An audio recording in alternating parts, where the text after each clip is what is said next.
తమిళ సినీ పరిశ్రమలోనే కాదు భారత్ సినిమా చరిత్రలో ఐకానిక్ గా నిలిచిపోయిన చిత్రాల్లో నరసింహ కూడా ఒకటి. 1999లో ప్రేక్షకుల ముందుకొచ్చిన ఈ చిత్రం కాలగమనాన్ని దాటి ప్రతి తరానికి కొత్తగా కనెక్ట్ అవుతూ వస్తుంది. రజనీకాంత్ అభిమానులు మాత్రమే కాదు, సినిమాలోని శివాజీ గణేశన్ మహాసభ్యత్వం, రమ్యకృష్ణ పోషించిన నీలాంబరి పాత్ర శక్తి, సౌందర్య నటన ఇవన్నీ కలిసిపోయి నరసింహను ఒక కల్ట్ క్లాసిక్ గా మలిచాయి. నా దారి రహదారి నాకు సాధ్యమే అనే డైలాగ్ ఇప్పటికీ థియేటర్లలో హోరెత్తుతూనే ఉంది.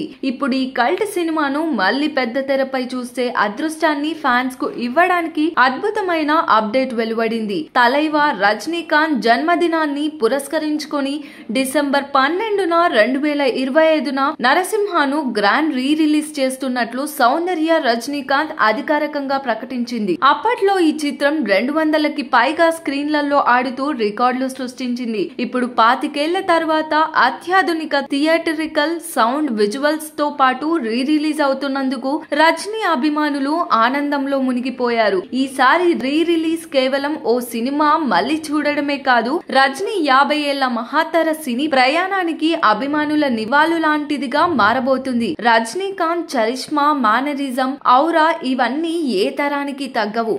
ఇప్పటికీ అదే పవర్ తో ప్రేక్షకులలో సంచలనాన్ని రేపగల శక్తి తలైవాకి ఉంది. ఇప్పటికే విడుదలైన రీ రిలీజ్ గ్లిమ్స్ ఇంటర్నెట్ లో ట్రెండ్ అవుతూ థియేటర్లలో తిరిగి పెళ్లిళ్లు, ఫ్యాన్ షోల వేడుకలు మొదలయ్యేలా ఉన్నాయి. ఇక రజనీ అభిమానులు ఒకే ఒక్క మాట అన్నారు, మళ్ళీ ఆ థియేటర్ లో నరసింహగా గర్జించి తలైవాను చూడడానికి మేం రెడీ. ఈ రీ రిలీజ్ బాక్స్ ఆఫీస్ వద్ద ఏ రేంజ్ లో మ్యాజిక్ క్రియేట్ చేస్తుందో చూడాలి. కానీ ఒక సంగతి మాత్రం ఖాయం, తలైవా అడుగు పెడితే సిల్వర్ స్క్రీన్ మరోసారి శివతాండవం చూసే అవకాశం తప్పకుంది. దీనిపైన మీ ఒపీనియన్ ఏంటో కామెంట్ చేయండి. మరిన్ని మూవీ అప్డేట్స్ కోసం చూస్తూనే ఉండండి LG entertainment. Like, share and subscribe LG TV. Thank you. LG TV కి లైక్, షేర్, సబ్స్క్రైబ్ చేయండి. Please like, share and subscribe to LG TV.